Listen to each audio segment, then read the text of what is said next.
তুমি কি আমার প্রিয়তমা হবে?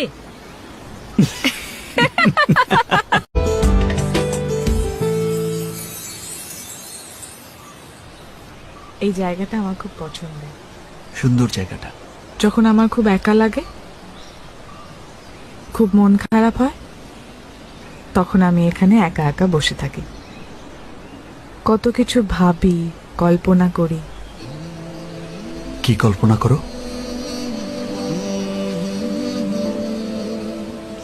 কল্পনা করি যে কোনো রাজপুত্র পঙ্খিরাজ ঘোড়ায় চড়ে আসবে আর এসে বলবে, ইতি, তুমি কি আমার প্রিয়তমা হবে?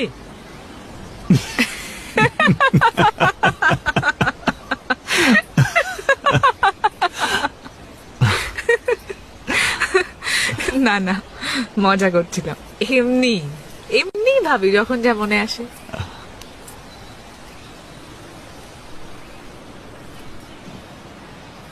চলুন আজ যাই, না হলে আবার আব্বু চিন্তা করবে। ইতি,